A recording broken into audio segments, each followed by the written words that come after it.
Julie, Billy's single mother, tried her hardest to impart all of her knowledge to her son. However, one day he came home dressed strangely and shabbily and refused to talk to her. Billy was finally ready to tell her everything, so she attempted to wait patiently, and the revelation shocked her even more. Welcome to USA Stories channel.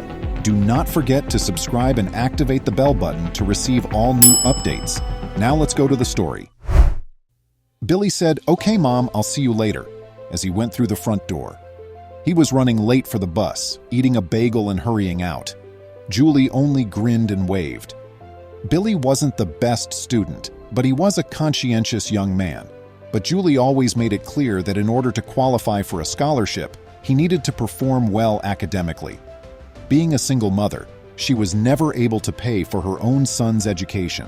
Julie provided Billy with everything he could possibly want, including a laptop, sports equipment, and appropriate school attire, even though Billy never went without. However, the cost of tuition was going up like crazy these days, so they would benefit from a scholarship. Julie was aware that Billy was making an effort in school, despite the occasional teenage misbehavior that all 15-year-olds experience. Still, she had no idea what was going to happen that night. Billy had called to tell her he and his pals were heading to the mall in downtown Miami. Not unexpected, considering that they occasionally visited the stores, ate at the food court, and roamed around. They needed to socialize because they were young. But Julie was astonished when, at the end of the day, she heard the keys in the front door and turned around. The first thing she noticed about Billy was his pale, dejected appearance. The second was that his clothing were old and soiled and didn't fit him. "Billy, what the hell?" She hurried up to him, still half shocked, and threw her arms around him hurriedly to console him. However, Billy also had a dislike for displaying a lot of affection. Being a less loving child, he felt that males should stay men. That was part of the reason his mother found his expressions so peculiar. Julie was unable to comprehend the extent of his efforts to suppress any feelings. For the time being, she only wanted to figure out what was wrong. Perhaps she ought to have pushed him to be more forthcoming about his thoughts and feelings. "Nothing," he said, advancing through the house. "No, hold on a second. What happened to your clothes?" Julie stopped him and said, "I remember exactly what you were wearing this morning." But Billy refused to look at her. "It's nothing," he said as he moved to his room, releasing her hand off his arm.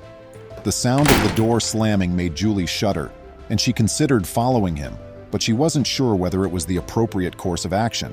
Perhaps he's having problems with girls. Perhaps that's what transpired in the shopping center. But hold on, what about his attire? Was he mugged by someone? Is he being tormented? Do I give his buddy's mothers a call? Julie had a lot on her mind and wanted to storm into her son's room and demand answers, but she wasn't sure whether it would be best to give him space. At last, she caught him entering the bathroom and turning on the shower. She chose to wait and let him cool off. Later, as Julie was preparing supper, Billy walked downstairs and took a seat at the kitchen table. Julie didn't say anything since she didn't want to frighten him away from his chamber. Billy, nevertheless, snatched up his fork and put it back on the table. He needed to get something off his chest before he could eat. He inhaled deeply. "Okay, I'm ready to tell you what happened," he said, giving his mother a contemplative glance. Julie only nodded, fearing that talking might cause him to become quiet.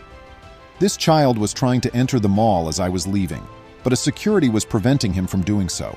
This child is one I saw at school. He's a freshman, and it's clear that his family is not well off."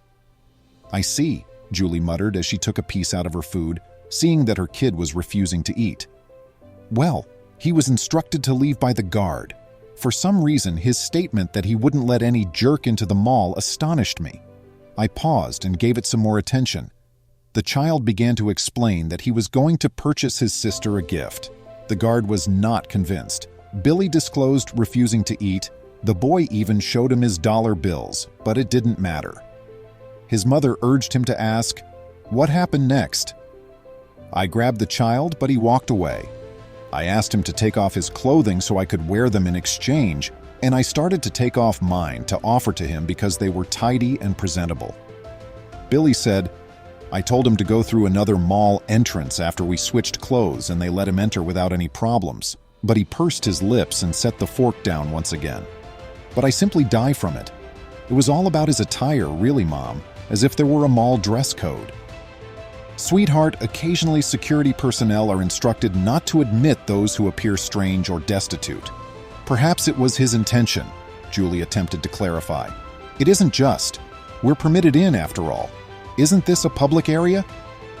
"Malls are private property, honey. The majority of individuals are welcome, but they must appear to be clients. Don't get me wrong, I do not condone the actions of the security guy.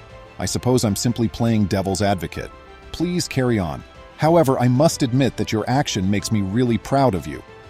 "You are?" Billy asked, raising an eyebrow in astonishment.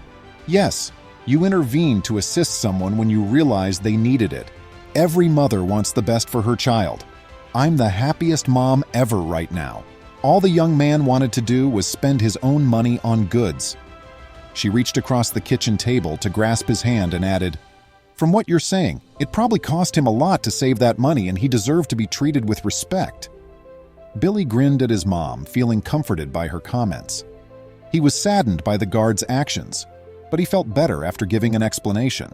Billy saw Charlie the next day at school, who gave back his clothing and told Billy he had gotten his clothes soiled while working for his dad on a construction site to earn some additional money. He couldn't change and returned to the mall before his sister's birthday celebration that evening because his residence was a little distance from the mall.